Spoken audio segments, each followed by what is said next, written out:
이제 박헌영과 여운형 그리고 이 과정에서 이제 그 좌익 3당 합당 문제가 등장을 합니다. 좌익 3당은 조선공산당, 조선인민당, 조선신민당 이 세 개의 당이었는데 이 당시 이제 그 세계적인 추세가 그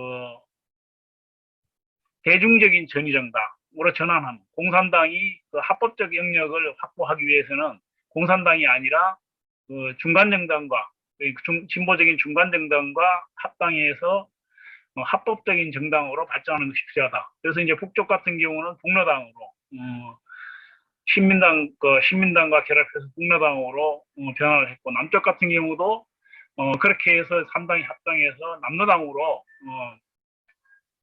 바뀌는 그 변화하는 이런 것이 필요하다 결정을 내렸습니다. 근데 이제 문제는 3당 합당을 통해서 3당 합당의 목표는 대중적 그 정당으로 변신하는 거였습니다. 변신하는 거였고 그러려면 지도자를 내세우는데도 지도자가 가능한 대중적인 인물.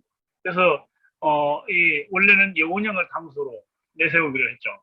당수로 내세우기로 했고 3당 합당 과정에서 상대당 그러니까 조선공산당이 거의 완벽하게 주도권을 쥐고 있으니까 상대당인 인민당이라든지 신민당에 대해서 충분한 설득을 할 필요가 있다. 한 다음에 동의를 얻어서 3당 합당을 빠르게 진행한다. 이게 이제 결정 내용이었는데 사실 박헌영이 일방적으로 주도권을 행사하는 방식, 인민당이나 신민당 내에 있던 프락치라고 얘기를 하죠. 프락치 공산주의자를 동원해가지고 일방적으로 당을 합당한다고 결정하게 하는 이런 방식으로 밀어붙입니다. 그렇게 되니까 반발이 심해져서 결국 3당 합당이 원래 목표대로 이루어지지 못하고 당이 쪼개져 버립니다. 그래서 남로당과 사회노동당, 그러니까 3당 합당에 반대하는 그 공산당이 주도하는 방식에 반대하는 세력들이 사회노동당을 만드는데 이 사회노동당의 결국 해체를 하는 거죠. 해체하고 이때 이제 이것뿐만 아니라 이런 조봉암 사건도 납니다. 조봉암이 박헌영이 보내는 편지를 가지고 있었는데 그 편지를 미군 CIC가 확보를 했다가 공개를 해버렸어요. 언론에다 이런 식으로. 박헌영 동무에게. 근데 그 내용이 굉장히 신랄합니다. 그러니까 조봉암이 박헌영의 당 운영 방식에 대해서 아주 신랄하게 비판을 한 거예요. 일방적으로 그러니까 주도권을 행사해서 하는 것 그리고 대중적인 영역이나 이런 것들을 확보하지 못하고 있는 것 그리고 전술적으로 실패하고 있는 것 이런 것을 강하게 비판했죠.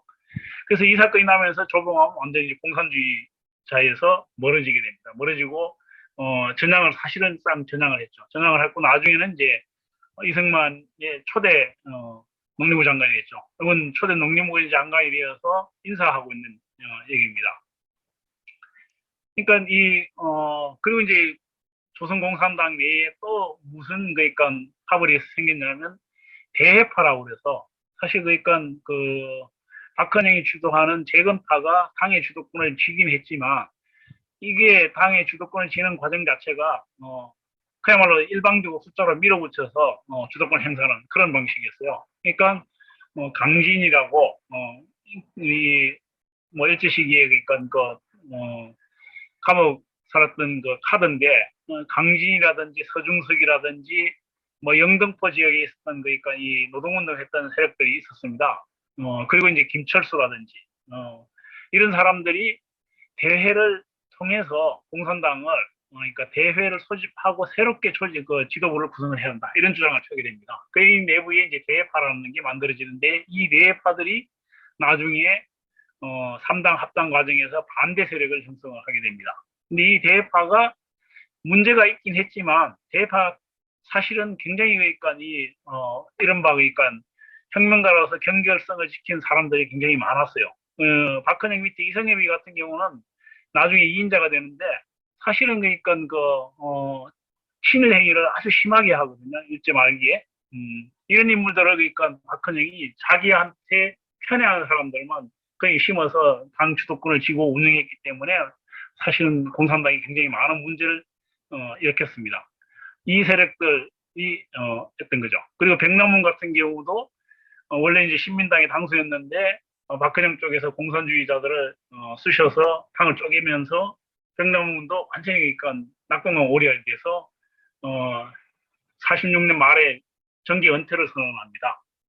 물론 다시 이제 47년에 정계 복귀를 하지만 이런 과정도 있었고 근로인 민당 같은 경우도 내부에 이제 그 장근상 뭐 이런 사람들인데 이런 이제 좀 온건파들을 배제를 시켜요. 공산주의자들을 주도해서 완전히 그러니까 이끌어가죠.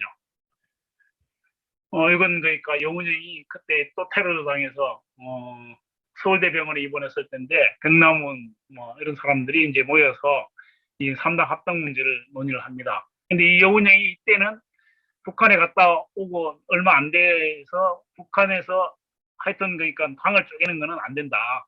안 되는 거고 그러니까 따로 만들면 안 된다.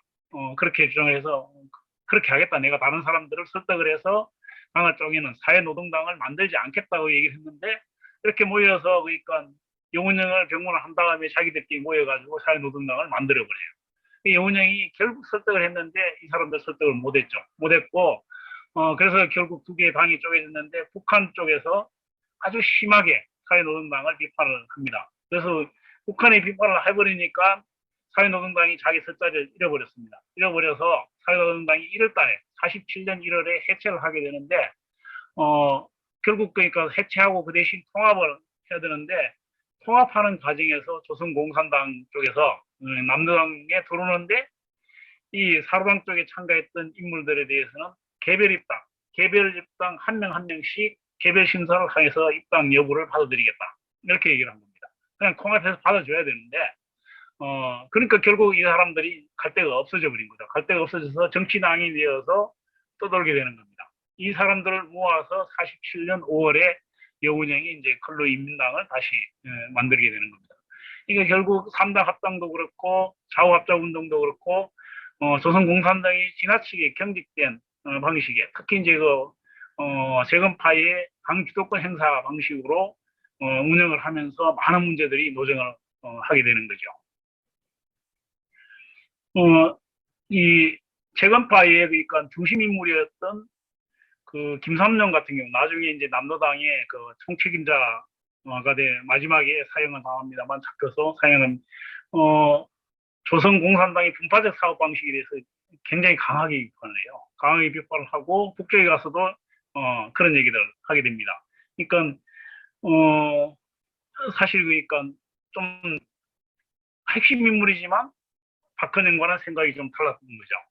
그리고 이제 그 남한에 와서 남쪽에 이제 신민당이었기 때문에 남쪽 사정을 살펴봤던 이 최창익 같은 경우도 나중에 3당 합당 문제를 놓고 북쪽에 가가지고 남쪽에 문제가 박근영이나 공산당이 문제가 있다. 심각하게 문제가 있다. 이렇게 얘기를 하죠. 사실 와서 보니까 너무 문제가 많았던 겁니다. 나중에 남당 위원장을 하게 되는 이제 허은 같은 경우는 박근영 편을 적극적으로 들어요. 그래서 결국 허은이 남노당 초대 위원장이 되었습니다. 그리고 이제 그 남노당이 결성되기 전에 조선공산당이 이렇게 신전술을 채택을 하면서 9월 총파업과 10월 민중항쟁을 주도하게 되는데 9월 총파업은 원래는 9월이 아니라 10월에 하기로 계획을 잡았던 겁니다. 10월에 잡았던 건데 9월달에 땡겼어요. 왜 땡겼냐면 9월달에 조선공산당 내에 박헌영이 반대하는 그러니까 재건파에 반대하는 대회파들이 당 대회를 소집을 해서 당 대회를 열려고 했던 거예요. 그러니까 박헌영이 지령을 내려서 파업을 땡기라고 지령을 내립니다. 지령을 내리고 파업을 해버리니까 이 사람들이 오지를 못하는 거예요. 그러니까 뭐 그냥 철도가 다 중심이었는데 철도 파업이 중심이었는데 그래서 거기 대파가 그러니까 반도 참석하지 못하는 그래서 제대로 하지 못하는 이런 거였습니다. 거기에 대해서 총파업이 사실 충분히 준비가 안 된 상태에서 진행이 됐다는 거죠. 그리고 이 총파업이 사실은 10월 민중항쟁은 원래는 예정되어 있지 않았던 건데 총파업이 대구에서 노동자들이 시위 과정에서 사망자가 나면서 폭동으로 발전을 하게 되었습니다. 하게 되면서 10월 항쟁으로 발전을 하게 되는 거죠. 그래서 10월에서 이제 이렇게 대구에서 대구가 그냥 완전히 그냥 뒤집어진 겁니다. 그냥 막 경찰서가 습격을 당하고 하니까 미군정이 계엄령을 내려서 대구를 진압을 했어요. 진압을 하니까 이게 풍선을 누르면 그 풍선이 갈 데가 없으면 다른 데로 옆으로 튀지요. 그래서 경북 지역 주변으로 튀게 된 겁니다. 이 대구에서 대구는 진압이 됐는데 이 주변 지역으로 확산이 된 거죠. 그래서 순식간에 삽시간에 뭐 달성, 고령, 성주, 칠곡, 뭐 군위, 의성 이렇게 삽시간에 주변 지역으로 지어서 터져서 경북 지역으로 확산을 합니다. 이건 그러니까 그 미군정이 대구 그 항쟁을 진압하기 위해서 장갑차까지 동원을 했습니다. 장갑차를 동원을 했고 대구 지역에서 이렇게 그 확산이 되면서 결국 대구와 경북뿐만 아니라 남쪽에 경남, 뭐 전남, 그리고 충청도, 심지어 개성까지 이렇게 남한 전역이 그러니까 이 항쟁의 여파로 발전하게 되죠. 이게 이제 선산 그러니까 그 인민위원회 민전 사무처장이었던 그 박정희의 형 박상희입니다. 박상희 이때 그러니까 사망을 당하죠. 그리고 이 대구 항쟁이 이런 방식으로 급작스럽게 그러니까 10월 민중항쟁으로 주변 지역으로 확산되게 된 것은 쌀 문제가 굉장히 심각했습니다. 미군이 원래 그러니까 그 쌀 정책을 자유정책을 시행을 해버렸어요. 미군 처음에 오자마자. 그러니까 쌀값이 완전히 폭등을 해서 난리가 났죠. 그리고 46년 같은 경우는 아주 풍작이 돼가지고 쌀이 굉장히 그러니까 그 풍작이었어요. 그래서 남쪽을 충분히 먹고도 북쪽을 지원할 만큼 풍작이라고 그러는데 쌀이 모자란 겁니다. 이 과정에서 그러니까 지주들이라든지 그러니까 매점 매석이 행해지면서 그 쌀값이 오르고 또 한편으로 미국이 그 일본에다가 몰래 그러니까 쌀을 일반적으로 엄청나게 해버려요.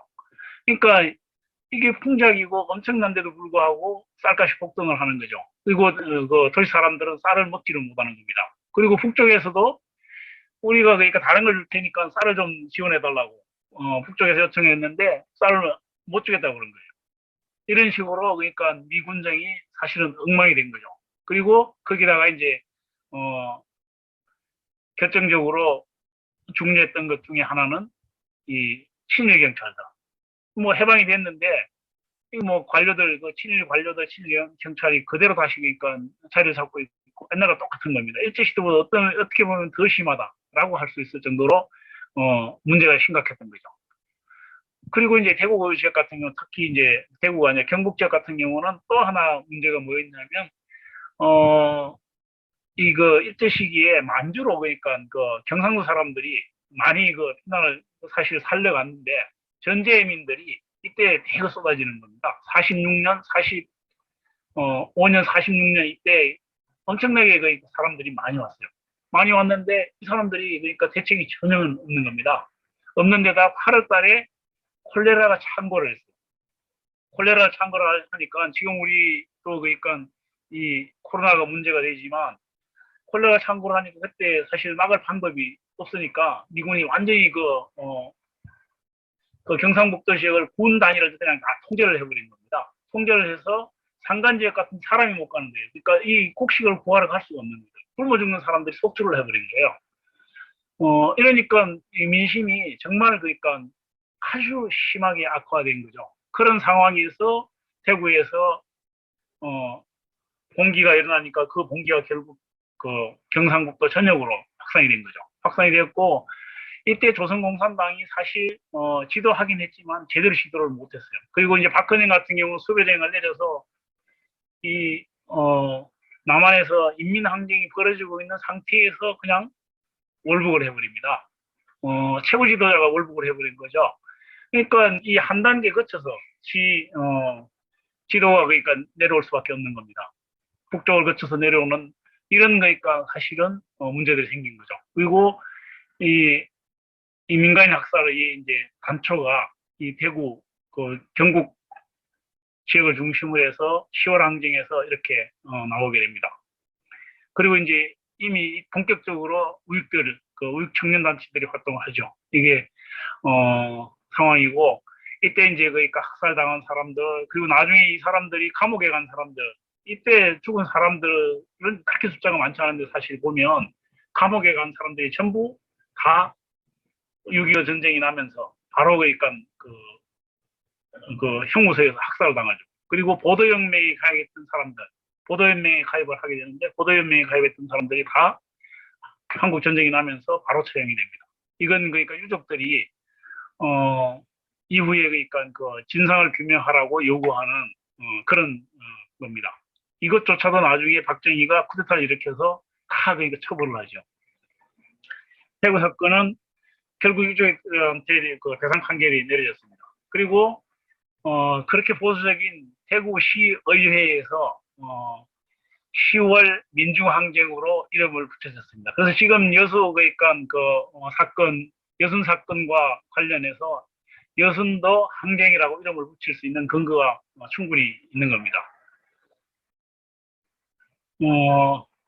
이거 이제 북쪽 같은 경우 남쪽은 이런 상황인데 북쪽은 사실은 46년도에 굉장히 그러니까 빠르게 진행이 돼서 임시인민위원회 만들고 토지개혁하고 뭐 이렇게 해서 토지 분배하고 그러니까 남과 북이 굉장히 그 차이가 많이 나서 북풍이라고 이제 얘기를 했죠. 그러니까 북쪽의 민주적 개혁의 기운이 남쪽으로 몰아붙이니까 남쪽이 사실은 하나도 진행이 되는 게 없으니까 남쪽이 더 큰 불만이 있었던 겁니다. 뭐 이런 방식으로 했어. 그리고 이제 북쪽에서 쫓겨나거나 도망온 그러니까 우익들이 지주의 자식들이 대부분 이런 그러니까 우익단체를 만들어서 이렇게 했습니다.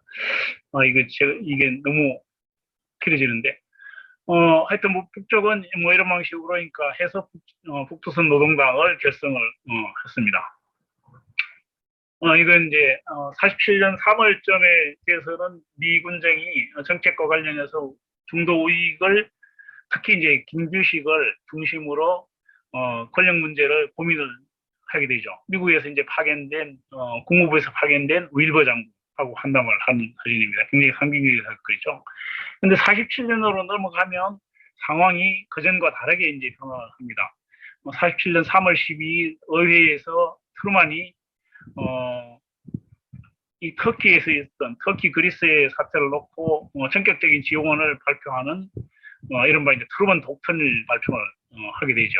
그러면서 이른바 이제 냉전이 본격화 되는 겁니다. 그리고 이제 중국 같은 경우도 굉장히 중요한 역할을 하는데 중국 전선에서 미국이 처음에는 그 장개석과 모택동 그 국공 합작을 통해서 연합을 통해서 연합정부를 구성하도록 뒤에서 이건 지원을 했는데 결국 이 협상이 결렬되고 내전으로 가면서 초기에는 그 국민당 쪽에서 주도권을 잡았지만 나중엔 결국 밀려나게 됩니다. 밀려나면서 중국을 사실은 미국이 포기해야 되는 이런 상황이 되니까 미국으로서는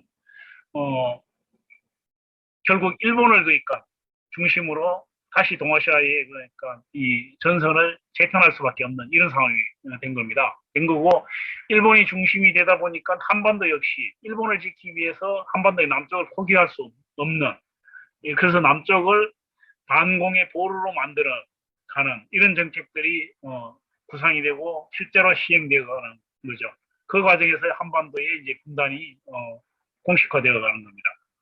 뭐 그럼에도 불구하고 세계적인 차원에서 냉전이 이렇게 강화되고 하고 소련과의 협조 관계가 되지 않은 상태임에도 불구하고 아직까지도 47년 초반까지 그 전반기까지 유일하게 세계에서 한반도에서는 미소의 협력 관계가 유지가 되고 있었습니다. 그래서 개차 그러니까 6월 달에 2차 미소 공동위원회가 개최가 되죠. 근데 문제는 6월 23일 날 이렇게 보다시피 우익이 아주 그 강력한 방탁 그 시위를 벌이면서 이 스피커가 타고 있던 차에다가 돌을 집어던지고 그러니까 아예 못 가게 만들어요. 그러니까 테러를 하는 거죠. 이 격렬한 그러니까 방식으로 전개를 하는 겁니다. 그 스코포가 아주 강력하게 항의를 하는데 이 브라운 소장이 사실은 뭐 형식적으로 그러니까 처리를 해요.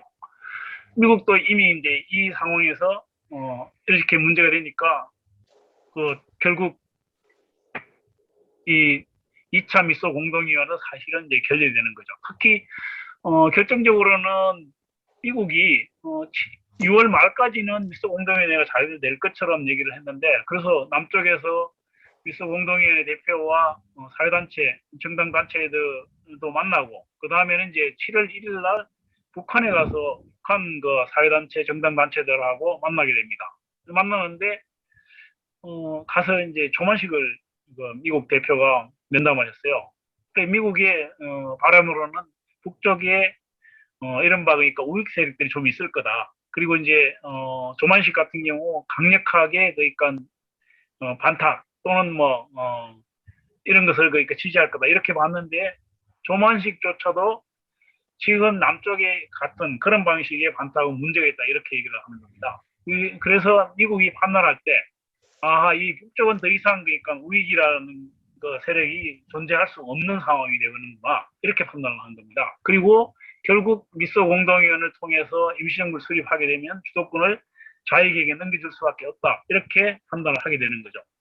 함으로써 뭐 이렇게 세계적인 차원에서 진행되어가던 냉전과 결합해서 단독 정부를 수립하는 방향으로 정책 전환을 하게 됩니다. 그게 이제 47년 8월에 공식화되었고, 그 다음에 미국은 한반도 문제를 유엔에서 처리한다. 유엔으로 넘겨버린, 일방적으로 이렇게 유엔에 넘겨버린 거예요. 넘겨버리니까 소련에서 그러면 미소 양군이 공동으로 철폐하고 그냥 한반도 문제는 한반도 사람들에게 맡기자 이렇게 주장하는 미국은 절대로 받아들이지 않죠.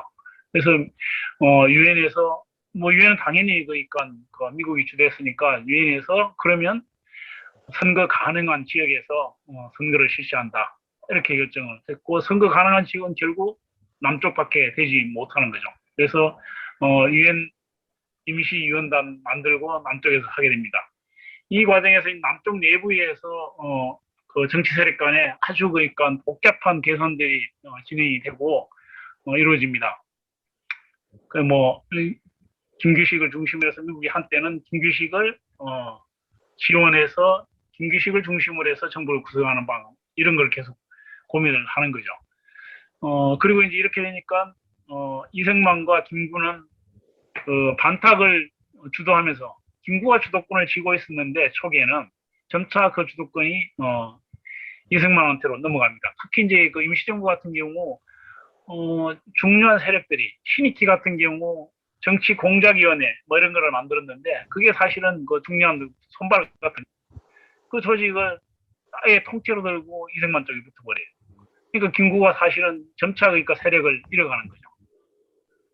그 두 사람이 김구 입장에서는 이제 이승만과 어쨌든 연합을 해서 통합하려고 협상을 하는데 계속 안 됩니다. 안 되고 12월 달에 결정적으로 1947년 12월 달에 장덕수 암살 사건이 발생을 합니다. 장덕수 암살 사건이 발생을 하면서 미군정과 한민당이 이 배후를 김구로 찍어버립니다. 그래서 이 장덕수 암살 사건과 관련해서는 명확한 결론이 내려진 것은 아닌데, 지금 그러니까 학자들이 판단하기에는, 학자들의 대체적인 견해는 이 상황에서 김구가 장덕수를 암살할 이유가 없다. 이게 이제 결론이에요. 그리고 이 암살 사건으로 가장 큰 손해를 본 사람은 김구고 가장 이득을 본 사람은 이승만이다. 뭐 이런 겁니다. 그런데 어쨌든 미군정은 아주 강력하게 김구를 그러니까 암살의 묘, 김구를 직접 암살의 묘라고 얘기하지는 않았지만 이 임시정부와 관련된 단체 인물들이 관계된 건 사실이니까 그래서 김구를 아예 법정에까지 세웁니다. 이렇게 법정에 세워서 모독을 당하죠. 아들보다 손자 같은 그 검찰, 미군 그러니까 그 군인 검찰한테 이렇게 신문을 4시간씩 당합니다. 그러니까 김구가 엄청나게 분노하죠. 그래서 이승만한테 도움을 요청하는데 이승만은 모른 척 할 뿐만 아니라 오히려 그러니까 뭐 그런 식으로 얘기를 하는 겁니다. 내가 생각할 때 김구 주석이 그런 일을 시켰으리라고 생각지는 않는다. 뭐 이런 식으로 얘기를 하는 거죠. 그러니까 때리는 시험이보다 말리는 누가 더 밉다고. 그래서 결국 김구는 이승만과 합작이 연합이 실패하고 한민당은 김구 임시정부하고 원수가 되죠. 원수가 되고 이때는 이미 그러니까 단독정부가 기정사실화되고 있는 상황에서 한민당은 이승만은 결국 그러니까 하여튼 대통령을 이승만을 시킬 수밖에 없는 상황에서 그 다음에 주도권을 누가 쥐느냐 문제인데 김구와 그러니까 김구 임시정부와 주도권을 놓고 싸움을 하는데 김구를 배제시킴으로 해서 경쟁자를 탈락시켜버리는 이렇게 되는 거죠. 그리고 이제 이 과정에서 결정적으로 김구가 극우 우익들과 연합할 수 없는 상황이 되니까 이때야 그러니까 남북 연합, 남북 협상 이 문제를 고민을 하게 됩니다. 그래서 이건 여운형과 관련된 암살이고 여운형 암살입니다. 여운형 암살하면서 분명히 얘기를 조금 해야 되겠네요. 여운형이 암살되면서 사실은 좌우 합작이나 이쪽에 한쪽에 축이 빠져버리기 때문에 굉장히 약화되는데 그 다음에 홍명희가 중요한 역할을 합니다. 홍명희는 우리가 잘 알다시피 임꺽정의 그 작가이고 3대 천재, 조선의 3대 천재다 이런 얘기를 할 만큼 아주 뛰어난 인물이었는데 특히 이제 문인들, 지식인, 문화인들한테 굉장히 그러니까 높은 평가를 받고 존경을 받았죠. 존경을 받았고 근데 정치에는 나서지 않았습니다. 근데 그 주변에 아들, 딸, 그러니까 이런 사람들이 다 그러니까 자기과 관련이 있었어요. 그러니까 그래서 그 영향을 많이 받았고 홍명희가 46년부터 북한 쪽을 오고 가면서 여러 차례 북한을 이제 비밀리에 방문을 했죠. 방문을 해서 이 한반도 문제와 논의를 하고 46년부터 본격적으로 정치 활동에 나서게 됩니다. 나서게 되어서 당을 만들게 되죠.